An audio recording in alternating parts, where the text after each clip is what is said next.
Hi, Jodi Daniels here. I'm the founder and CEO of Red Clover Advisors, a certified women's privacy consultancy. I'm a privacy consultant and a certified informational privacy professional, and I help provide practical privacy support to overwhelmed companies. Hi, Justin Daniels here. I am passionate about helping companies solve complex cyber and privacy challenges during the life cycle of their business. I do that through identifying the problem and coming up with practical, implementable solutions. I am a cybersecurity subject matter expert and business attorney. This episode is brought to you by Red Clover Advisors. We help companies to comply with data privacy laws and establish customer trust so that they can grow and nurture integrity. We work with companies in a variety of fields, including technology, SaaS, e commerce, media agencies, professional, and financial services. In short, we use data privacy to transform the way companies do business. Together, we're creating a future where there is greater trust between companies and consumers. To learn more, visit redcloveradvisors.com. All right. And now let's introduce our guest. We're excited to talk a little identity access management today. We have with us today is Hanno Ekdahl, who's the founder and CEO of Idenhaus Consulting, which specializes in, you guessed it, identity access management and cybersecurity services based here in the good old ATL. Hello, Hanno. Hi, Justin. Hi, Jody. Thanks for having me. I appreciate it. Looking forward to having a good conversation about identity and access management and its impact on businesses, how it can help. Well, I have a question right off. Are you Hanno? How did we verify that you are who you say you are? Are you a deep fake on that screen? I had to fingerprint authenticate to my phone in order to get on the camera. So you've got some biometrics going for us today. Good to hear. Well, we're so glad that you're here. Thanks for spending some time. It would be great if you can kind of help explain how did you get started and into this world of identity access management. Sure. So I started off, I've always had a fascination with technology and computers, did a lot of computer programming when I was a teenager, and also sort of had an interest in business. I was selling my comic books and I came up with all these ways to make money. You had the lemonade stand type of thing when you're growing up. So my background is in applied math, computer science, and I got an MBA, married the two together, and really found that I enjoyed solving business problems with technology. So I think a lot of folks look at technology as this independent thing, but the most interesting part about IT is it actually can help solve problems if you link it to the business correctly. One of the biggest pain points is that IT systems aren't implemented in a way that's truly aligned with what the business needs, whether it's from a security perspective or functionality perspective. And so we help bridge that gap. And that's what got me into identity and access management and cybersecurity. Well, wonderful. So, tell us also a little bit about what is identity access management. We're floating these words and acronyms around, but maybe not everyone is as familiar with it. Yeah, you don't want to wind up with some alphabet soup here where everyone's wondering what we're talking about. So, identity and access management, I mean, actually, Justin did a really nice job of teeing that up with how do we know you are who you say you are? And that really is what identity is, right? How do I know that you're an employee of whatever company, right? So the first part is establishing your identity. Usually that's done when you're onboarded, right? They're validating your driver's license, your passport, other information about you to make sure you are who you say you are. And then they create a record for you in their HR system. And we can use that record then to create accounts for you inside the network because we know you should be inside the network. We validated your identity. We have a trusted system that can establish that identity. Now, the access management side of that is what systems should you have access to and what are you authorized to do in those systems? So if I'm a financial analyst, let's say I may have access to some basic financial functionalities, but I can only do certain things in the system. So I have what's called a role. That role determines what I can and cannot do in the system. So identity and access management is about taking good data on users to determine whether they should have access to our systems and taking additional attributes on that user to make decisions about how much access they should have within our environment based on their job function or role. So in other words, that's like in our household, if my role and responsibilities doesn't include going and getting the specific things at the Whole Foods, I wouldn't have access to that program and the ability to go to Whole Foods and select those items. Never thought That's I right. would You might not have Whole access to the Foods. shopping list. Yeah, I didn't know we were going to connect Whole Foods to access, but all right, whatever works. You know, Hanno, if you can create some IT and technology around making sure that I'm permanently excluded from that program, I think we'll have to talk after this podcast. All right. We'll see if you can help you out with that one. But a little more seriously, when it comes to IAM, which is a significant defense in the defense in depth cyber strategy, why do companies have such a difficult time effectively implementing IAM? I think the reality is that while identity and access management is a fairly straightforward concept, right? We laid it out pretty quickly there. This is what establishing identity means. This is what access management means. In practice, it's a lot more complicated than that. It's intersects policy, process, systems, and there are all these edge cases that need to be considered. A lot of times organizations shortcut the analysis and make some overly simplistic decisions about how they manage things. So they might say, well, all people in the accounting department should have this access, period, which is oversimplified. And so they wind up creating security issues by making very simple decisions for more complex problems. They don't understand the nuances.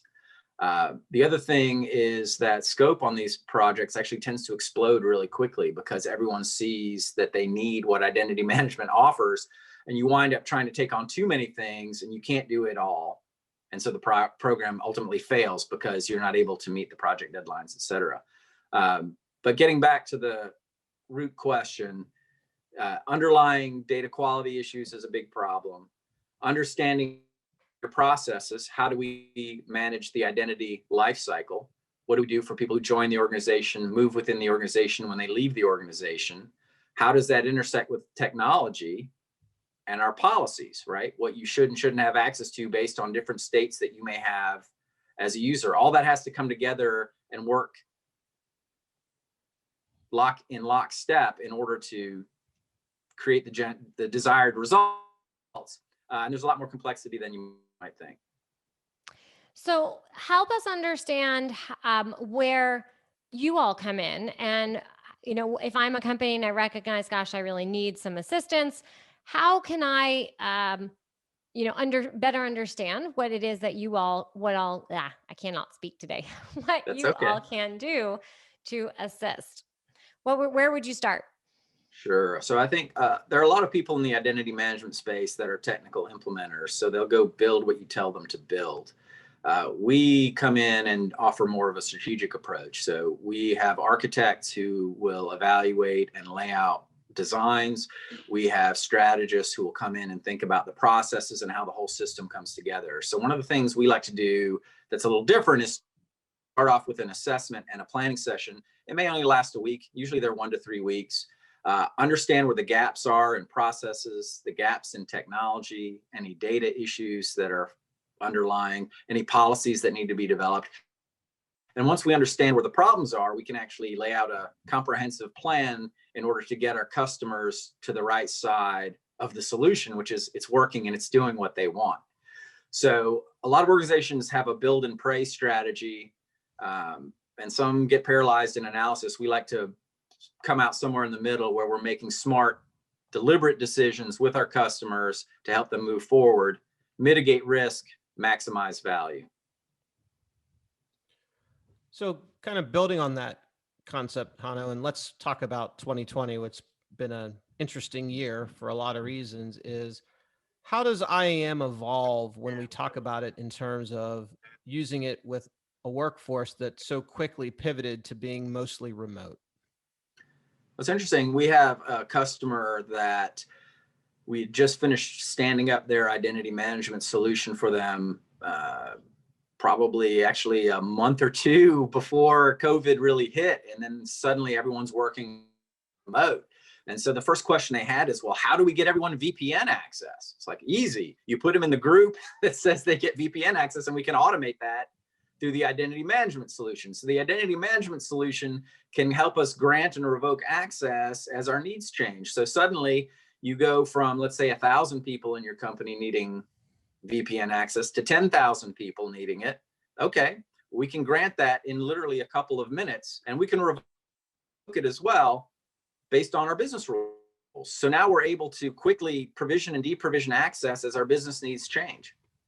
I could actually implement policies that say you need a VPN to access these 3 systems, but otherwise you don't need it. So we can then consume and manage our VPN licenses based on the sensitivity of the systems that people need to access.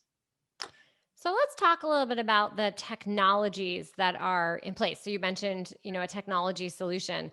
Can you speak to some of the technologies that are here now and where you think those types of technologies are going? Well, it's a crowded market space. So there are a laundry list of solution providers out there. So SailPoint, Savient, Plain ID, Hitachi, Micro Focus, Omada, Empower ID. So some of them are smaller niche players. Others have specialty type solutions. In terms of where the market's going, so we talked a bit about the flexibility, right? You have a remote workforce, right? And the environment's changing where organizations are moving more and more to cloud. So what we see in the more sophisticated platforms and some of the vendors who've been on the scene for a few years is they're starting to implement more and more risk-based controls that are based on user attributes. So I can enforce my policy and reevaluate my policy even within a session, right? So we have policy decision points. So I keep evaluating the policy based on your session data. Maybe there's an update to how you're accessing. Maybe you were accessing the session on your desktop, which was a company issued machine.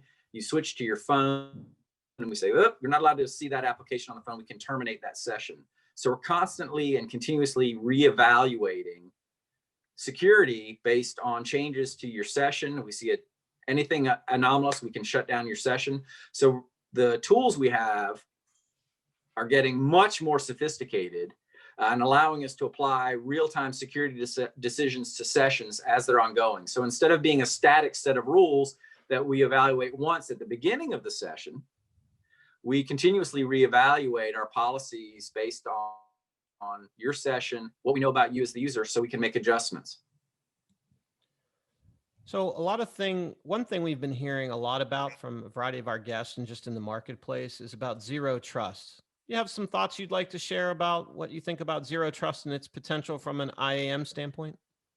Sure. So zero trust, another way of saying that is identity is the new perimeter, right? So who you are and what you should access is really our perimeter, right? We used to have basically these IT castles, right? We had a wall, which was our firewalls. We have a moat, we're doing all these things to keep people out. We have our internal network and our external network. And with cloud, that's all blown apart, right? People who are accessing cloud-based applications are outside of our network. So how do we manage their access? How do we determine what they can and can't see and still have a notion of security? Well, we have to change our security model to focus on what you as an individual can access. So identity and access management then is about continuously establishing and reevaluating your identity to make decisions about what access you should have. So it ties back in very nicely to the previous question, where we were seeing that trend now that we're looking at risk. What device are you coming from? What are you trying to access? Even when you're trying to access it, right? We're starting to look at pattern recognition. It's like, well, Hanno doesn't normally access our financials at 3 a.m. from a device in China. Maybe we shouldn't allow that. And so the security now is inherent in the reevaluation of policy on the fly through these identity management technologies and platforms. So I'm totally thrown off what my question was going to be. Oh, yes. Small businesses. So, someone listening might think, well, I'm kind of a smaller business. These tools sound really big and fancy for large enterprise like customers. we all know in the privacy and security space that bad actors love small businesses. They So do. how do small businesses leverage IAM? Is it, only a big business kind of problem, or what are the ways, or maybe some of the differences, or maybe there's no differences for what a smaller business needs to be doing? Yeah, for a small to medium-sized business, the investment in a mature, big-scale identity management platform probably isn't worth it. However, more and more of the cloud-based providers are providing identity as a service functionality that small businesses can adopt. So, for example, at Idenhaus, we use an online provider, and we're using their multi-factor authentication, where they have all these policy controls that they didn't have 2 or 3 years ago. Right. So we continue to enhance our security. So I would encourage small, medium-sized businesses, if they're using an cloud-based platform for their email collaboration tools, to look at the security features within those tools and apply them.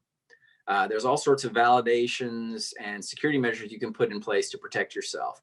The one thing I would say is that hackers know that the end user is easier to compromise than your IT systems. So really the biggest risk is training and awareness. And that's a great place to focus on your team, is helping them understand that they shouldn't click on links and they shouldn't download things that are attachments in emails. That's really where most of the compromise happens.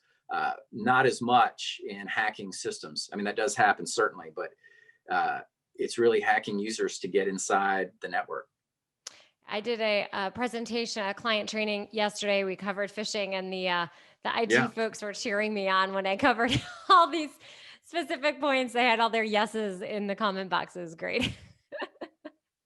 Yeah, I find that having worked for a number of very large organizations, they do take the awareness training seriously, and they do it periodically, and they have these phishing campaigns internally to see what people click on. And we're all human. We might occasionally click on something, but there are some people who click on everything no matter what you do. So then you're going to have to make a decision what you want to do with that person, because they're a pretty big security risk. Yep. You had also mentioned something around pushing policies down. Perhaps for those who aren't familiar with what that means, can you explain a little bit more about what type of policy we're talking about here? And when you push different policies, what that is like in this context?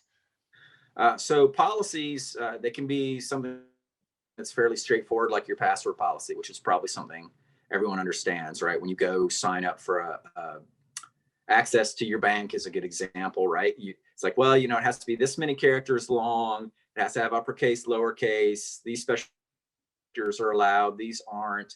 That's a policy, right? So it's defining some minimum standard that the user has to conform to, right?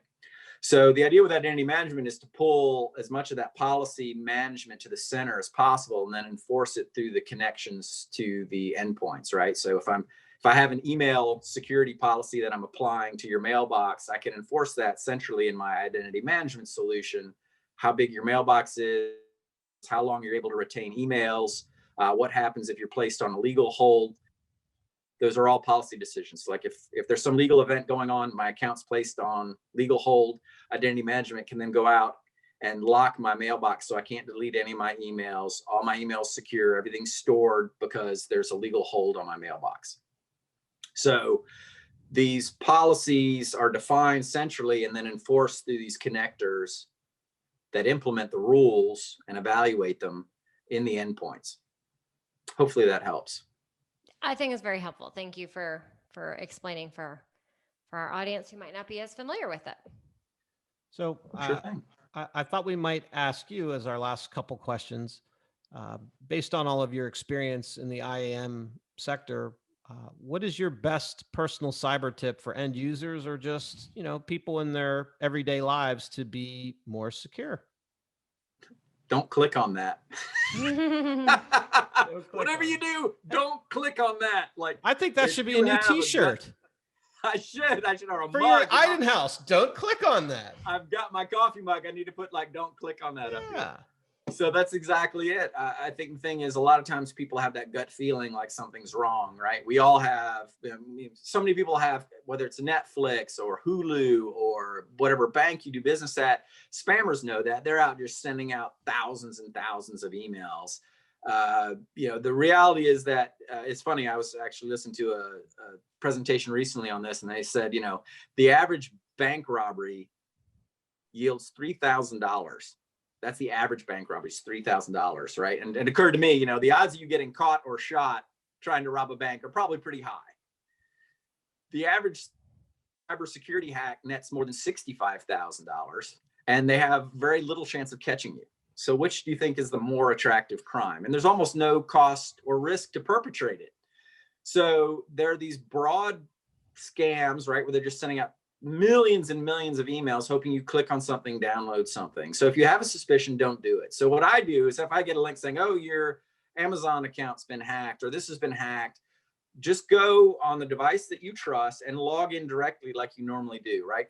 Type in the URL or go to that saved favorite you have, go to your account. It will tell you if there's a problem with your account.